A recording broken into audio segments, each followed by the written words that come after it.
नमस्कार, पाठशाला की वीकेंड वाली एक्स्ट्रा क्लास में आपका स्वागत है।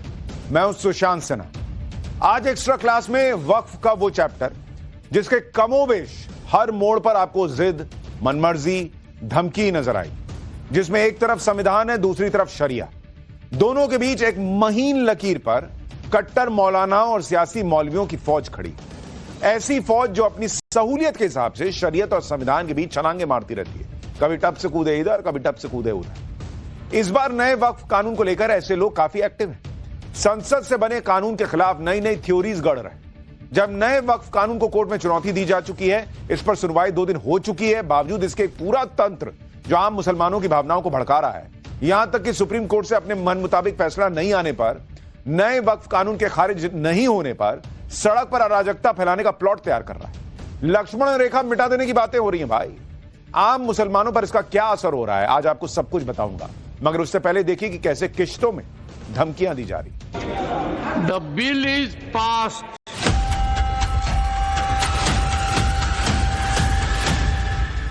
यतीम खाने चलाते हैं उनको खतरा है, मसाजिद को खतरा, दरगाहों को खतरा, सब छीन ली जाएंगी।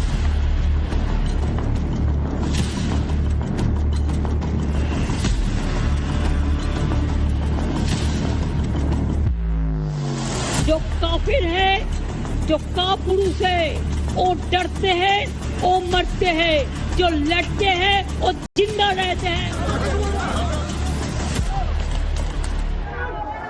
मैं हुकूमत को चेतावनी देना चाहता हूं कि अपनी लक्ष्मण रेखा से बाहर ना जाए।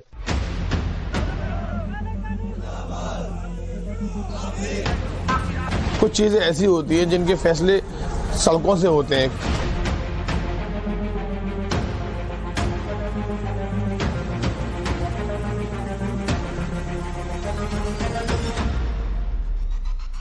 गृह युद्ध के चरम आसार हैं। शब्द शब्द में धौंस है, शब्द शब्द में धमकी है,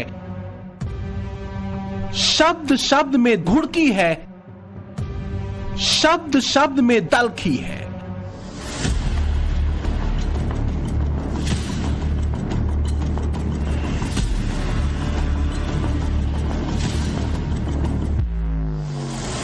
और अपनी मजहबी जिद में मुल्क को अराजकता की बेड़ियों में जकड़ने की एक जिद सी दिखती है।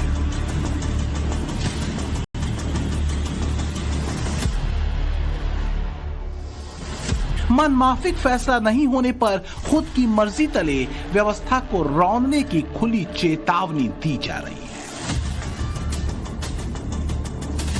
नए वक्फ कानून के विरुद्ध सड़क से नए युद्ध की भविष्यवाणी की जा रही है।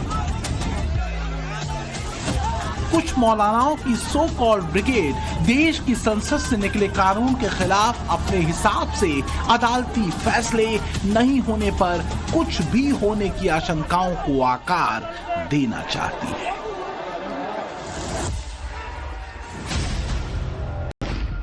आपको भले यकीन न हो, लेकिन यहां तक कि गृह युद्ध की भी बात कही जा रही है।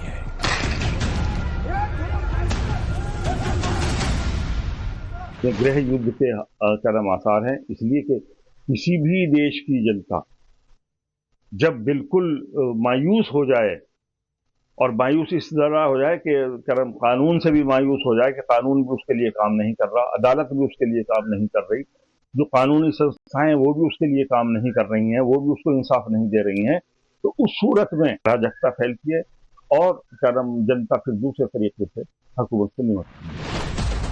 लेकिन क्यों मौलाना साहब, ऐसा क्या हो गया? क्या देश में लोकतंत्र नहीं? क्या कानून का शासन नहीं? क्या भाई जैसा बहुसंख्यक हिंदू परिवार नहीं? सब कुछ वैसा ही तो है जैसा पहले था। वही चौक है, वही चौराहा है, वही गंगा जमुनी वाला जंक्शन है। फिर संविधान की आड़ में पर्सनल लॉ की महीन लकीर पर खड़े होकर बोल रहे मौलाना कहना क्या चाहते हैं?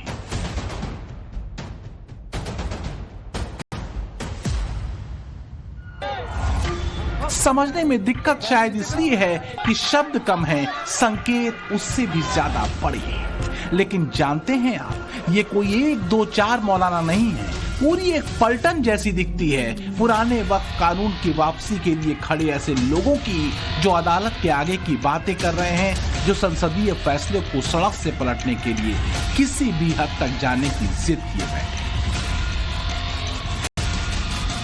हमारा मानना है कि ये हमारे फेवर में आएगा, और अगर फेवर में नहीं आया तो मुस्लिम पर्सनल लॉ बोर्ड का जो भी फैसला होगा उस पर लब्बैक कहा जाएगा। उसमें अगर आंदोलन की बात होगी तो आंदोलन करा जाएगा, जेल भरो तहरीक होगी, जो भी मुस्लिम पर्सनल लॉ बोर्ड का आदेश होगा, जमीयत उलमा हिंद का आदेश होगा, उसका जो है पूरी सख्ती से पालन किया जाए। कुछ चीजें ऐसी होती हैं जिनके फैसले सड़कों से होते हैं। यह आवाज तब उठ रही है जब देश की सबसे बड़ी अदालत में नए वक्फ कानून को लेकर तर्कों का पुलिंदा पेश किया जा रहा है। कानूनी तौर पर जैसे लड़ना है वो लड़ाई दोनों पक्ष लड़ रहे हैं, जिरह पर जिरह हो रही है, मिलावट की ऑब्जर्वेशन सुर्खियां बन रही है। तब नए वक्फ कानून के विरोधी संविधान के समानांतर पर्सनल लॉ वाली सोच को संकेतों में आकार दे रहे हैं। किसी भी कीमत पर अपनी बात मनवाने की जिद पर अड़े हैं तो लोगों के मन में यह सवाल उठ रहा है कि क्या वक्फ कानून के विरोधी कोर्ट के आदेश को भी नहीं मानेंगे? क्या नहीं मानेंगे वाली बात सर्वोच्च अदालत पर दबाव के लिए है? क्या देश को अराजकता में धकेलने की कोई साजिश रची जा रही है? पर्सनल लॉ संविधान से ऊपर वाली सोच के पीछे क्या तुष्टीकरण है? क्योंकि अदालत में खड़े होकर नए वक्फ कानून के पक्ष में सरकार की ओर से दलील देने वाले सॉलिसिटर जनरल ने भी कमोबेश ऐसी ही आशंका जताई है। सॉलिसिटर जनरल ने यहां तक कहा कि वक्फ कानून के विरोध में हिंसा सिर्फ दबाव बनाने के लिए कराई जा रही है। जिस मुर्शिदाबाद को लेकर सरकारी वकील ने ऐसी बात कही, वहां की स्थिति के बारे में विस्तार से आपको बताएंगे, मगर उससे पहले जान लीजिए कि हिंदुस्तान के बड़े बड़े वकीलों की फौज सर्वोच्च अदालत में नए वक्फ कानून के खिलाफ बहस कर रही है। नए कानून को निरस्त कराने के लिए एड़ी चोटी का जोर लगाए हुए है। तथ्य और कथ्य के जरिए उस मुस्लिम पक्ष की मांग को सच साबित करने में जुटी है जिन्हें वक्फ का बदला हुआ स्वरूप स्वीकार नहीं है।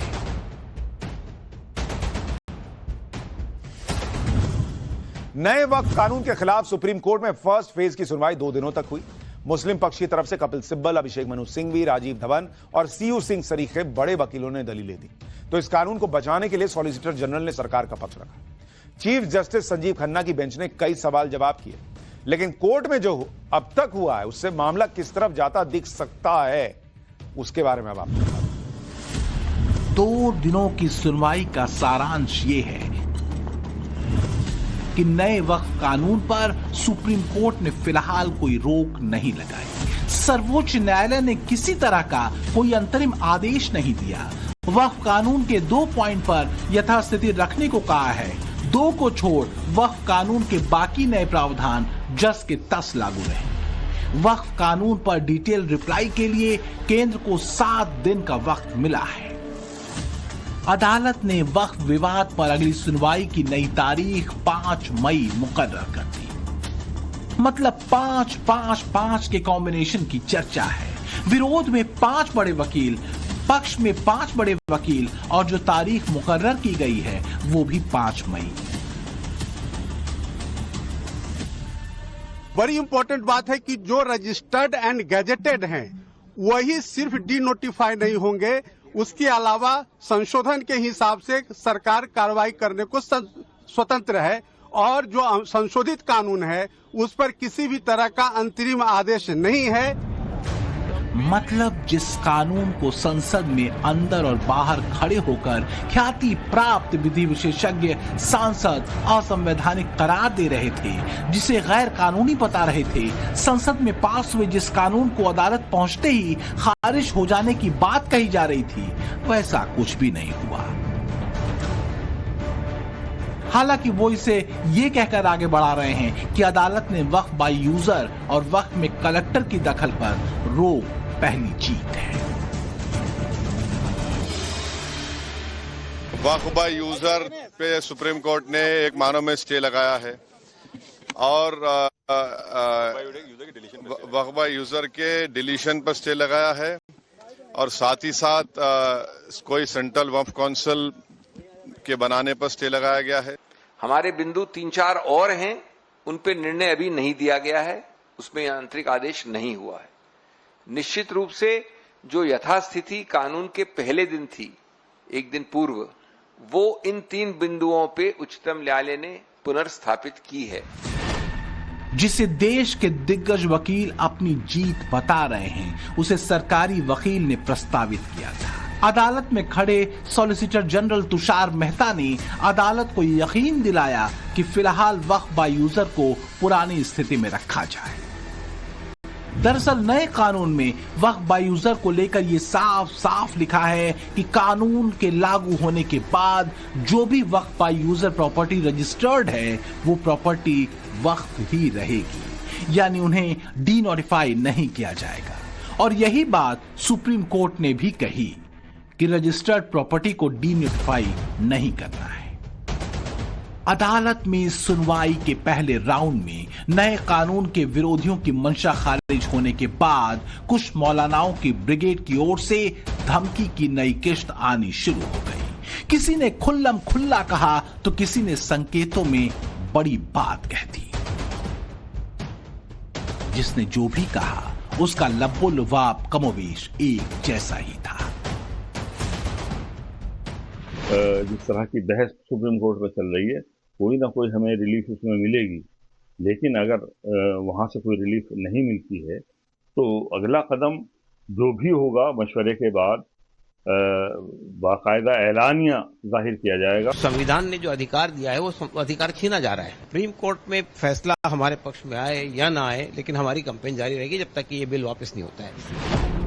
ऐसी ही धमकियों का स्याह असर पश्चिम बंगाल के उस हिस्से में दिखा है जिसे मुर्शिदाबाद कहते हैं।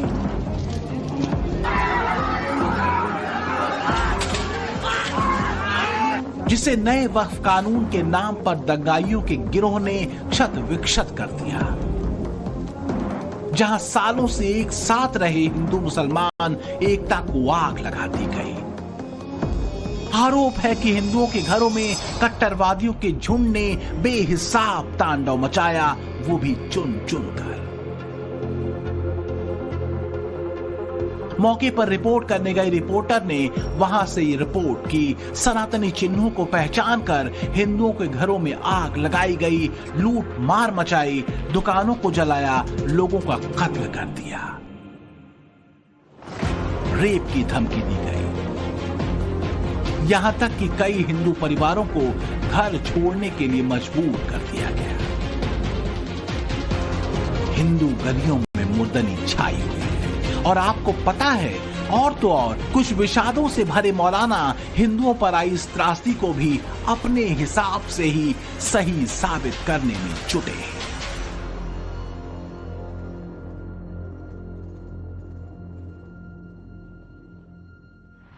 आज क्या है मुर्शिदाबाद में, क्या आखिर क्यों हो रहा है?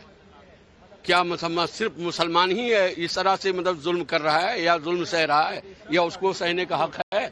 हर एक को तो सहने का हक है। मुर्शिदाबाद में जो 3 दिनों तक कट्टर कोहराम मचा, बातचीत की जगह हिंसा को चुनने वाली जाहिलों की टोली ने लोगों के घरों में घुसकर खूनी खेल खेला, उसको लेकर एक और खुलासा हुआ है जो हैरान करने वाला है, परेशान करने वाला भी है। पता चला कि नए वक्फ कानून को आधार बनाकर हिंदुओं पर प्रहार करने वाले जिहादियों ने इसके लिए लंबी चौड़ी प्लानिंग की थी। उसी प्लानिंग का पर्याय है ये स्याह चिन्ह। डर का मीटर इसलिए भी ऊपर है क्योंकि मुर्शिदाबाद में हिंसा तब हुई जब मुस्लिम पक्ष को नए वक्फ कानून की वापसी की एक उम्मीद है।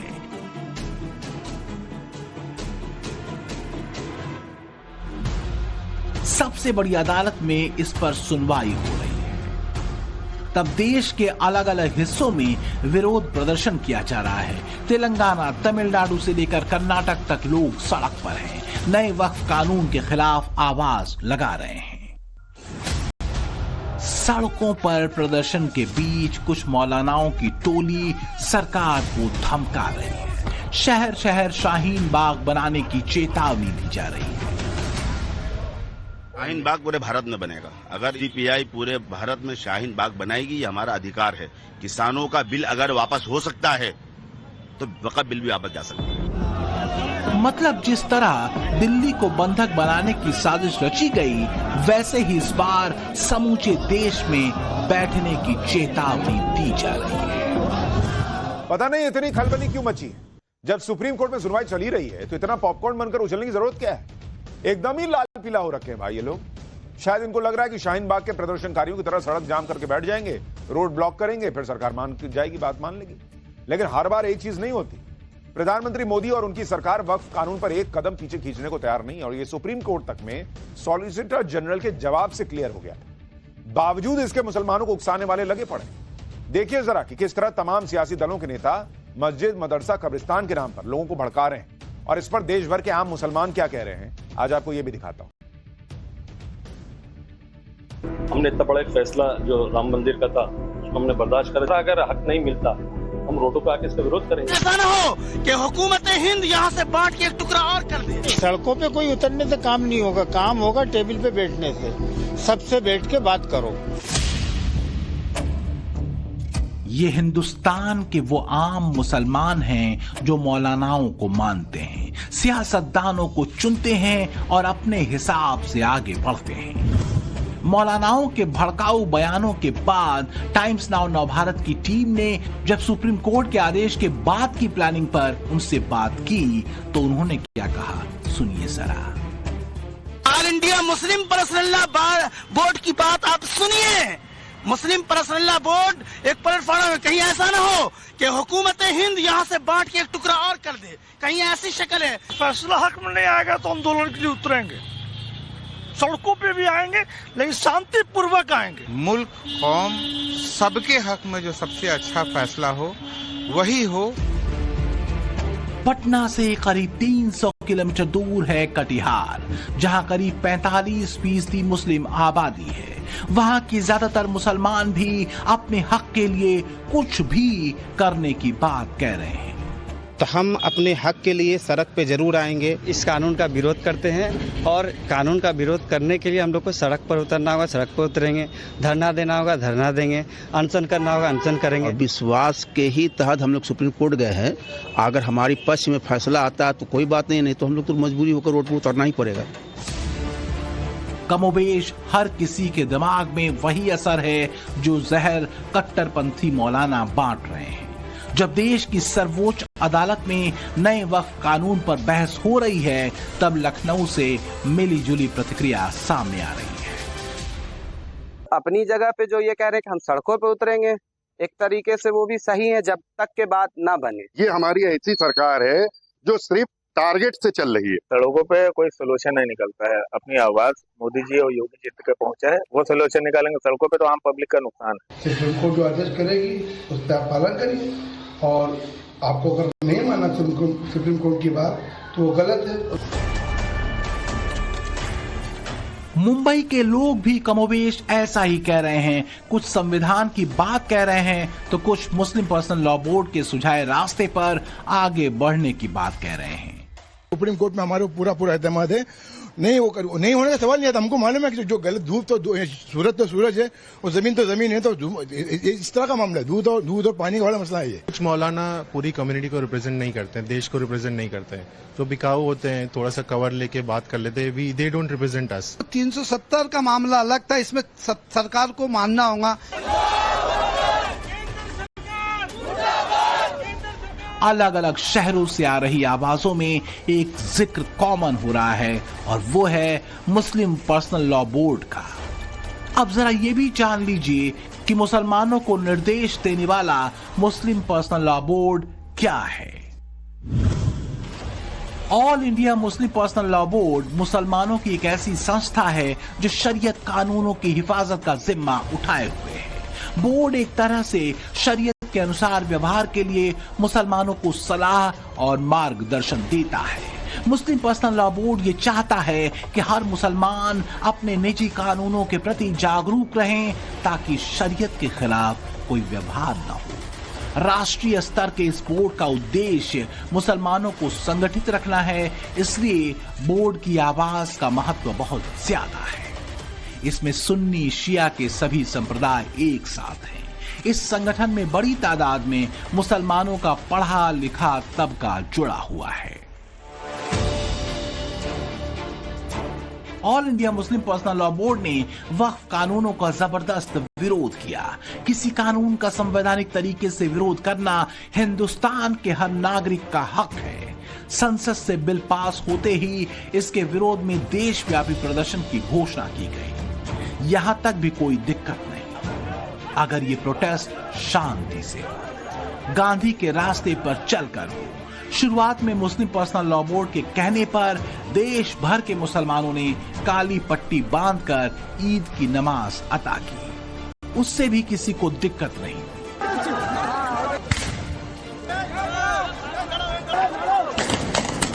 दिक्कत तब शुरू हुई जब प्रदर्शन के नाम पर धमकी दी जाने लगी और आगजनी होने लगी, पत्थर बरसाए जाने लगे।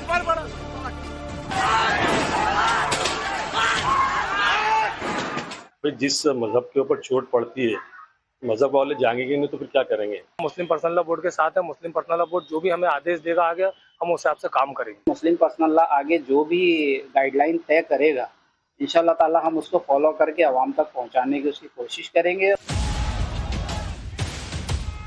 ऐसे मुसलमानों के जज्बातों को उबालने के लिए मुस्लिम हितों के स्वयंभू ध्वजवाहक नेता शाब्दिक आंच दे रहे हैं। देश के मुसलमानों की एक मुश्त रहनुमाई का दावा करने वाले ओवैसी ब्रदर्स पर यह आरोप है कि वो बिना फैक्ट एंड फिगर वाले तर्क देकर लोगों को भड़का रहे हैं। अकबरुद्दीन ओवैसी सार्वजनिक मंच पर खड़े होकर लोगों को क्या समझा रहे हैं, उसे सुनिए। जरूर हमारे हक में सुप्रीम कोर्ट इसका फैसला देगी। उसके साथ साथ हमको और आपको मिलकर अपने पुरअमन एहतजाज को भी बुलंद करना होगा, चाहे वो धरने की शक्ल में हो या वो जलसों की शक्ल में हो। जूनियर ओवैसी उसी लाइन को आगे बढ़ा रहे हैं जो सीनियर ओवैसी कह रहे हैं। हैदराबादी भाईजान तो मस्जिद, दरगाह और जमीनों का जिक्र कर ये बता रहे हैं कि क्यों मुसलमानों को नए वक्फ कानून के खिलाफ आक्रामक रहना है। असदुद्दीन ओवैसी जो खुल्लम खुल्ला कह रहे हैं, उसे अखिलेश यादव, ममता बनर्जी, तेजस्वी और कांग्रेसी संकेतों में कह रहे हैं। किसी भी कीमत पर नए वक्फ कानून को लागू नहीं होने की बात कही जा रही है। बीजेपी लोगों से छीनना चाहती है। इन्होंने वक्फ की बिल लेकर के आए, ये जमीन छीनना चाहते हैं। माइनॉरिटी लोगों को हम एक बात कहते हैं, देखिए आप लोगों को दिल में दुख हुआ है वॉक ऑफ प्रॉपर्टी के लेके, आप भरोसा रखिए बंगाल में ऐसा कुछ नहीं होगा। आगे सवाल ये है कि इतनी जिद क्यों है? क्यों मुस्लिम वोट बैंक के कुछ गरज परस्त नेता और मुसलमानों का एक धड़ा पुराने वक्फ कानून पर अड़ा हुआ है? क्या ये मसला सिर्फ मजहबी है या फिर इसके पीछे सच कुछ और है? वो भी जान लीजिए। देश भर में वक्फ बोर्ड के पास 9,40,000 एकड़ जमीन है। सुप्रीम कोर्ट ने मुस्लिम पक्ष के वकील अभिषेक मनु सिंघवी ने ही कहा था कि वक्फ के पास 8 लाख संपत्तियां हैं, जिसमें से 4 लाख संपत्तियां वक्फ बाय यूजर है। दावा है कि इन्हीं 4 लाख वक्फ बाय यूजर संपत्तियों में ही सबसे ज्यादा गड़बड़ी होती है। आरोप है कि देश के बड़े बड़े नेता और मुसलमानों के ध्वजवाहक का वक्फ की संपत्तियों पर अवैध कब्जा है। जितने भी लोग वक्फ अमेंडमेंट एक्ट का विरोध कर रहे हैं, ये असल में इंक्रोचर हैं वक्फ के। जितने मुस्लिम पर्सनल लॉ बोर्ड के मेंबर्स हैं, जितने ये मुस्लिम तंजीमें चल रही हैं या जमात है या जो लोग साथ में आए हमदर्द बन के दिखा रहे हैं या ओवैसी साहब हैं, ये सब लोग वक्फ के इंक्रोचर हैं। हालांकि असदुद्दीन ओवैसी और उनके जैसे रुतबे वाली तमाम शख्सियतें ऐसे आरोप को सिरे से खारिज करती रही हैं। महमूद मदनी तो यहां तक दावा करते रहे हैं कि नए वक्फ कानून में कब्जाधारियों के खिलाफ सख्त कार्रवाई को हटा दिया गया है। वैसे नए वक्फ कानून को ही नकारते हुए मदनी सरीखे तमाम मौलाना आक्रामक हैं। हक में फैसला नहीं होने पर सड़क पर उतरने की धमकी दे रहे हैं। अच्छा, ऐसा बिल्कुल भी नहीं है कि तमाम मौलाना या मुस्लिम बुद्धिजीवियों की सोच एक जैसी है। बड़ी तादाद है ऐसे मुस्लिम धर्मगुरु और इस्लामिक स्कॉलर्स की जो नए वक्फ कानून की सच्चाई को समझ रहे हैं, जो लोगों को बताते हैं कि मोदी सरकार ने अगर नया कानून बनाया है तो उसकी वजह क्या है, उससे कैसे आम गरीब मुसलमान का ही फायदा होगा। वो ये जानते हैं कि जो बड़े बड़े ख्यातनाम लोग खुलकर नए वक्फ कानून के खिलाफ खड़े हैं उसकी वजह क्या है। इसलिए पढ़े लिखे मुसलमानों का एक समूह प्रधानमंत्री नरेंद्र मोदी से मिला, नए वक्फ कानून बनाने के लिए उनको शुक्रिया कहा। मुसलमानों का जो धड़ा नए वक्फ कानून का सपोर्ट कर रहा है वो क्या तर्क देकर सपोर्ट कर रहा है, आपको देखना चाहिए।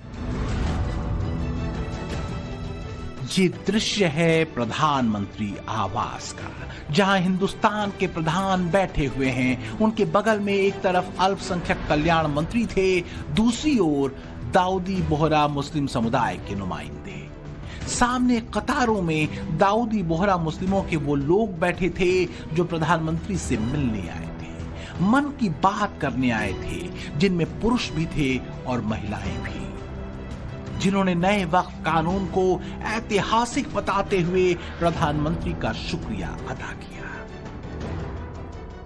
मेरे मन में वक्फ के एक्ट पर काम करने का विचार आया तो सबसे पहले मैंने सैयदना साहब से सलाह मशवरा किया। प्रधानमंत्री मोदी के साथ बातचीत के दौरान दाऊदी बोहरा समुदाय के एक सदस्य ने बताया कि वो 1923 से ही वक्फ नियमों में छूट की मांग कर रहे थे। उन्होंने नए वक्फ कानून के जरिए अल्पसंख्यकों के भीतर अल्पसंख्यकों का ख्याल रखने के लिए पीएम मोदी की सराहना की, क्योंकि नए कानून के मुताबिक दाऊदी बोहरा मुसलमानों का अलग वक्फ बोर्ड होगा।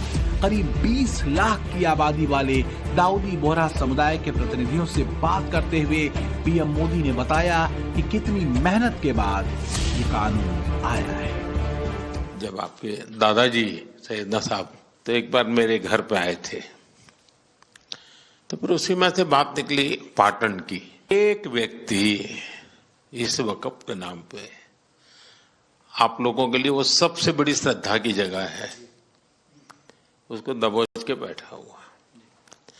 अब मैं भारी कोशिश की, मैंने खुद ने,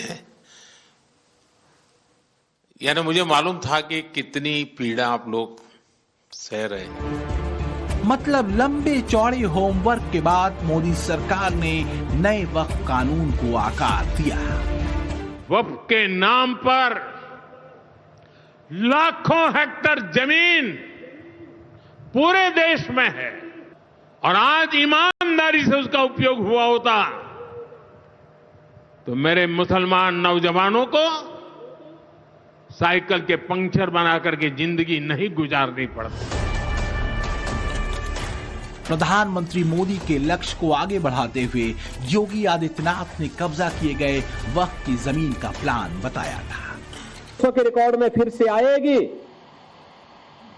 तो एक गरीब भी हाई राइज बिल्डिंग का, मल्टी स्टोरी बिल्डिंग का लाभ उठा पाएगा, उसको भी वहां अच्छे फ्लैट सरकार बना करके उपलब्ध करवा देगी। यही वजह है कि मौलानाओं का एक धड़ा और इस्लामिक स्कॉलर नए वक्फ कानून का समर्थन कर रहे हैं। वो इससे होने वाले फायदे गिना रहे हैं, बता रहे हैं कि नया वक्फ कानून किस कदर गरीब मुसलमानों का भाग्य बदलने वाला होगा।